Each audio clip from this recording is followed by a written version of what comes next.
Ms. Ocasio-Cortez. Thank you, Mr. Chair. Mr. Cohen, I'd like to quickly pick up on some previous lines of questioning before getting into my own, so I may go a little quickly to get it all in 5 minutes.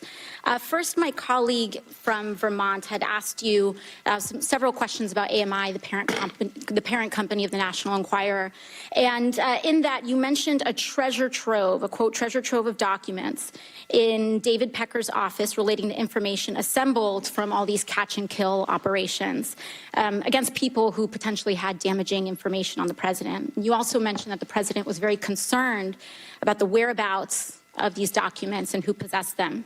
Does that treasure trove of documents still exist? I don't know. I had asked David Pecker for them. So you would say the person who knows the whereabouts of these documents would be David Pecker? David Pecker, Barry Levine, or Dylan Howard. Okay, thank you.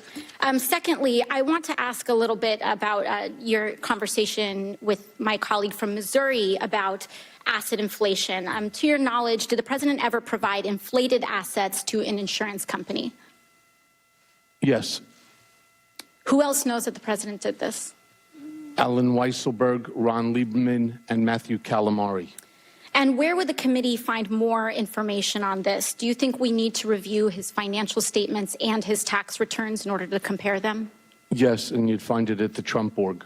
Thank you very much. The last thing here, the Trump Golf Organization currently has a golf course in my home borough of the Bronx, Trump Links.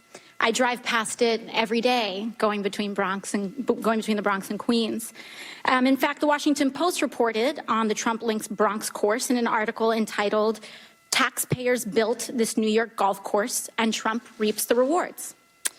That article is where many New Yorkers and people in the country learned that taxpayers spent $127 million to build Trump Links in a, quote, generous deal, allowing President Trump to keep almost every dollar that flows in on a golf course built with public funds. And this doesn't seem to be the only time the president has benefited at the expense of the public.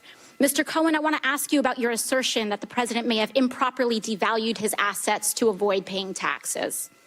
According to an August 21st, 2016 report by the Washington Post, while the president claimed in financial disclosure forms that Trump National Golf Club in Jupiter, Florida, was worth more than $50 million, he had reported otherwise to local tax authorities that the course was worth, quote, no more than $5 million. Mr. Cohen, do you know whether this specific report is accurate? It's identical to what he did at Trump National Golf Club at Briarcliff Manor. Do you know, to your knowledge, was the president interested in reducing his local real estate bills, tax bills? Yes. And how did he do that? What you do is you deflate the value of the asset, and then you put in a request to the tax department for a deduction. Thank you.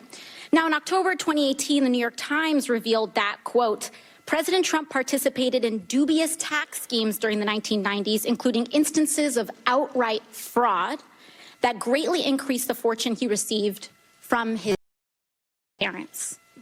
It further stated from Mr. Trump, quote, he also helped formulate a strategy to undervalue his parents' real estate holdings by hundreds of millions of dollars on tax returns, sharply reducing his tax bill when those properties were transferred to him and his siblings. Mr. Cohen, do you know whether that specific report is accurate? I don't. I wasn't there in 1990s. Who would know the answer to those questions? Alan Weisselberg. And would it help for the committee to obtain federal and state tax returns from the president and his company to address that discrepancy?